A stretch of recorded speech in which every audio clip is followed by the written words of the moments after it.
you got a fire. Where did you purchase that from? Walmart. $6. Yep. One that can pump up the air. Yeah, that's all it is. That's all it is. All right, Anvil. Y'all noticed over there I've got a nice 100-pound English pattern anvil, horn, all that pretty stuff.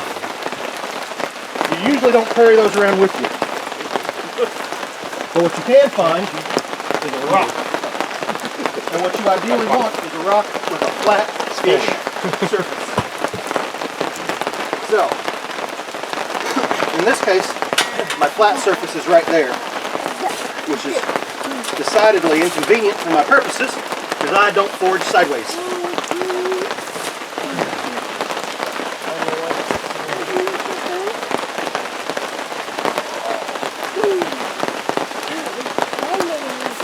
Now, speaking of ideal situations, you want that flat face to be flat, level. It's going to make your life a lot easier. You know, you can work with all kinds of stuff. If I had to, I could do it sideways. It's not fun. But that'll be planted enough for my purposes right now. Now let's talk about steel. You are probably not also going to be carrying with you good high carbon tool steel. So, suitable steels for making the type of knife that we're talking about right now. You can use, ideally you want to find a file, especially a Nicholson or a black diamond. That's what I'm going to use today because it's already roughly the size you want for a knife. It's thin, long, it's got a nice little rat tail on the end. So it's a lot less work to turn that into a knife than a lot of the other options you can easily find. You can take a look at it if you want. It's just an old Nicholson file, ain't nothing special. The other things you can use lawnmower blades, coil springs, anything that has been a spring in its life can become a knife. Now, in terms of making a really good knife, you need to know, exactly what type of steel it is. You need to know exactly how to heat treat it. You need to have, proper heat control and thermal control. And, you want a good quenchant that's going to work exactly right for that steel and so forth. Ain't nobody got time for that. We're trying to make a serviceable tool right now. I'm not trying to make an optimum knife. To do that, I would go home and use my computer-controlled kiln and my engineered oil quenchants and stuff that is designed to do this. But right now, I'm stuck in the woods and I need something that'll cut. So, you can find an old leaf spring, you can find, a coil spring, something that would work really nice if you're just looking for like a small kind of a caping style blade is the coil spring from an old garage door opener, because they're already real thin. The bigger and thicker, the heavier the stock is that you start with, the more labor it's going to take you to make something out of it. And you got a lot of other things to labor on than making a little knife. So you want to avoid that where possible. We're going to stoke our fire up here real good. The one tool I'm cheating with is my hammer that I like. I destroyed these two fingers, got the multi-thousand pound tool on my hand last November. So I'm not really interested in using a stick with a rock on it. Actually, I don't want a glove on that hand. I want my hammer because I've shaped that handle to work with my busted up hand. And also, a pair of tongs will be nifty for me later. Not critical, you can get by without tongs, but they're just going to make life a little easier for me. Yeah, a Leatherman. I mean, I could I could wrap that in a green stick and lash it to it, and I'd probably have to replace the stick halfway through, but you know, if I don't have tools, that'll do it. If I was doing any serious amount of work, I would build this fire deeper, and I would coal the wood into the fire. So by the time it got down to where I'm actually working, down to the tweer, it would already be charcoal. Because yes, you do lose a lot of heat by burning off the volatiles in the wood, which is where smoke comes from.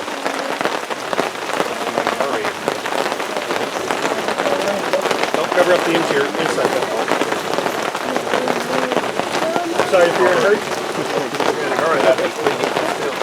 Yeah, you know. What I got here works just fine. It's not the most efficient setup, but I'm not working on being super efficient. All right.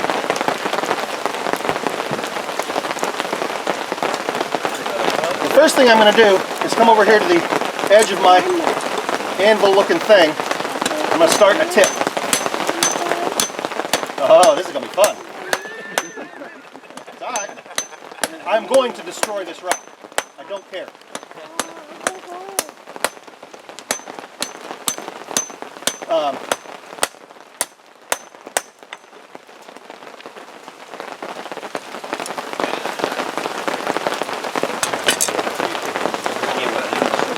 So when do you stop beating on it? When the redness goes away? Yeah. Because it's already cooled down? Pretty much. So the more out of square your surface is, the more you're beating it back until we're trying to keep it square. Right. Yeah, I'm going to fight this rock a lot because it's so uneven. And this is the best I could find would be a piece of granite. And that's about all the air draft you really need to get up to forging temperature. I've been running it too hard trying to get a good bit of fuel going. I don't have to fight it so hard. What is for the steel in that pile? What is 1800.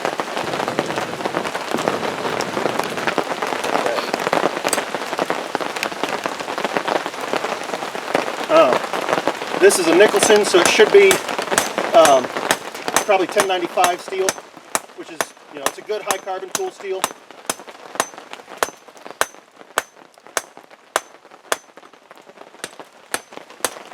I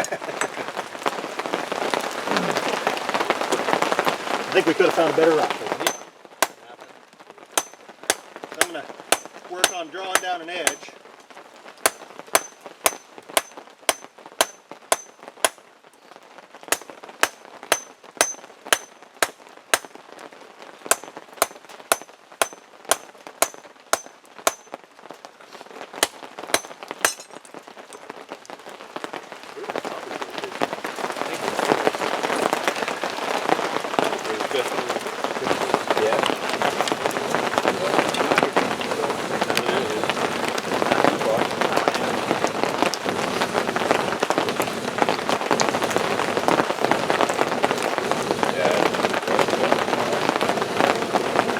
Now the reason you want the smaller chunks of wood is so that you can get air all through your fire, and you have a lot more surface area burning, a lot more efficient fire.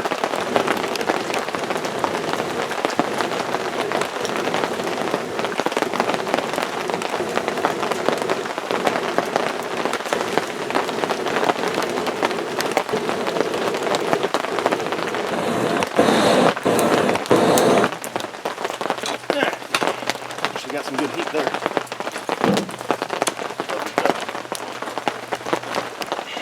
As I'm going to come over here and destroy the edge of this rock. Try and bring that edge down a little bit.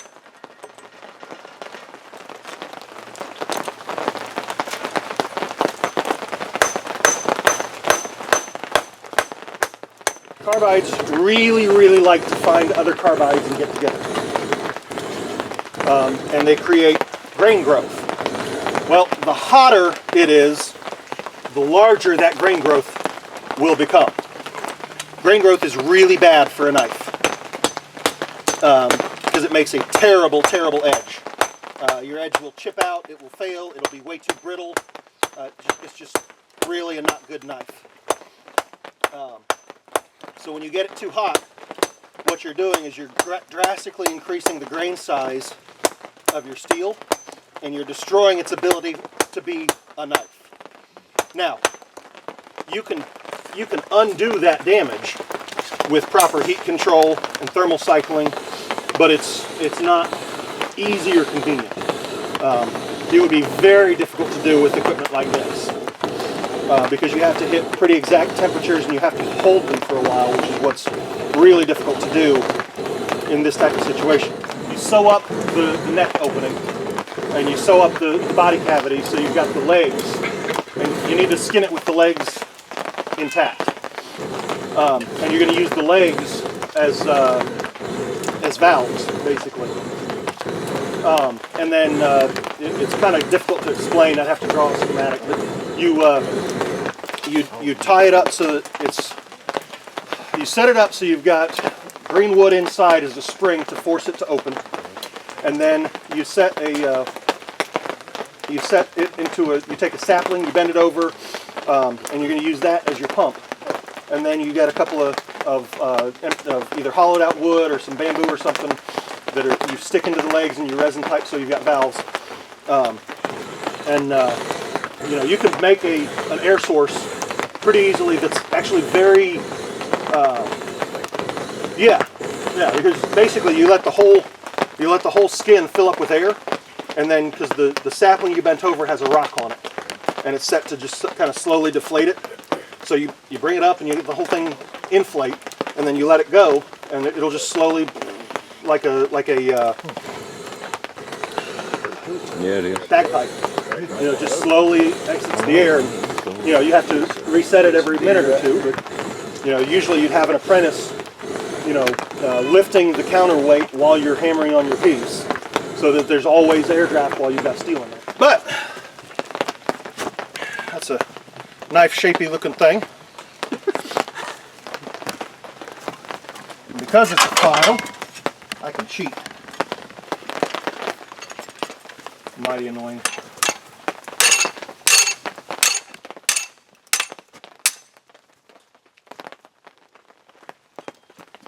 Don't need that.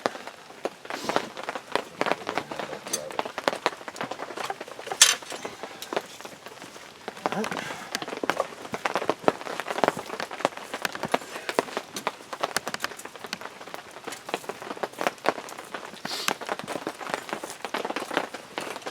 Tending the fire is kind of a key to doing any good at this.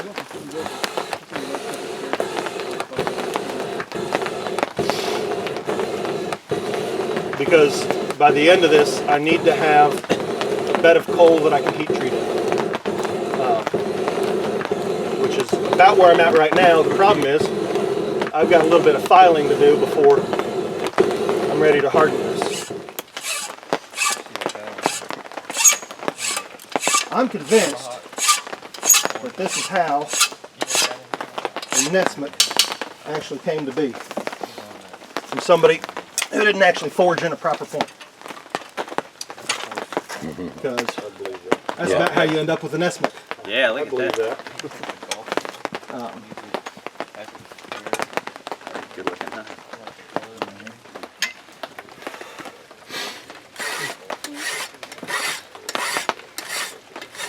Now, if I was heat treating in my shop with proper equipment, I would actually leave the edge thicker so I had more to grind off later. I'm going to go pretty thin on this edge because I don't want to have to remove a lot of material after hardening, because that's when it sucks. And it's harder. Yeah, you can't file it at that point because it's harder than the file. You'll just destroy your file. Let's see here.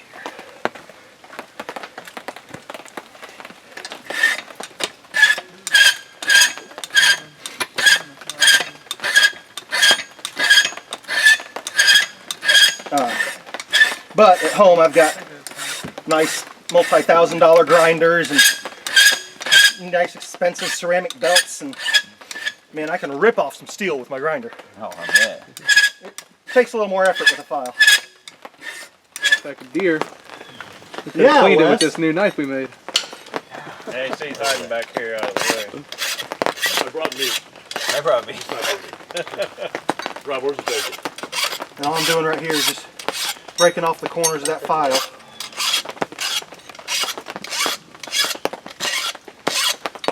We're always prepared. Because I'm going to cord wrap this, and if I left those corners on there, it's just going to eat up my cord. Cool. Well, that is not nearly as pretty as stuff I like to make, but I can kill with it. I can skip, you know, a good 100 degrees. It needs to be warm. Cold water is a really bad idea. So 98.6 would be good. So like, Yeah. the blood of your enemies. Yeah, that'd be fine. Blood of your enemies. Oh, that's As long pretty as it's intense. fresh. Yeah, virgins I hear are the best. I've read stories that say that's your best option, but That's how you're gonna get your I can't find any virgins, That's how so you're gonna get your magically imbued blades. I want one of those now. I figure pork blood's probably not too bad. now for this Is it portion, a virgin pork?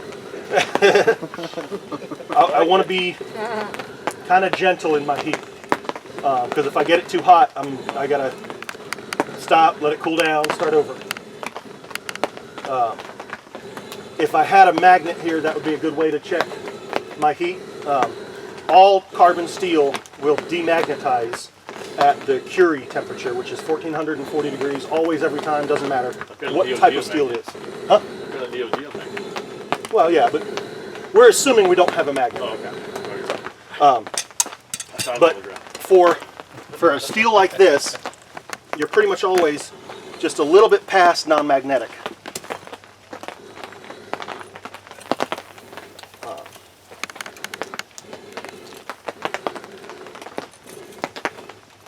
So I'm going to kind of bury that down in some embers. Check my soup. It's cool, but it's not cold, so it'd be okay right now. I'd like it to be 15-20 degrees warmer, and it probably will be before my blade is ready.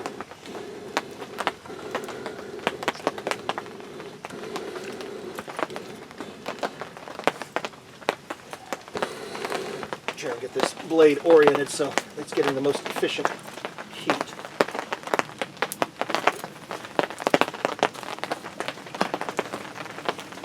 If I set it crossways to the tweer, then it's going to block the heat on one side, and it's only going to heat on one side, and I'll get funky results in my hardening. And that's not optimal. You know, the whole setup here is not optimal, but we want to do the best we can to end up with a knife that's going to be, you know, yeah.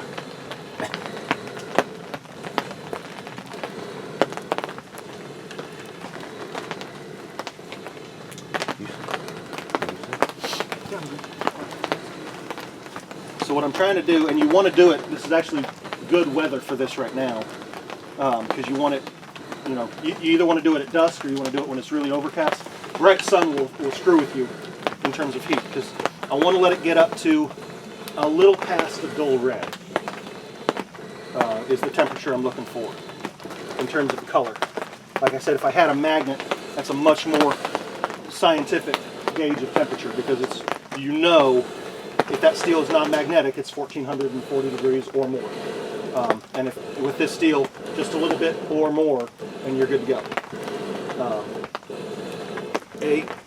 Trying to aim my, there we go, tweer right at the blade so the blade splits it and we get a good even heat on both sides. So come up over top and take a look at it.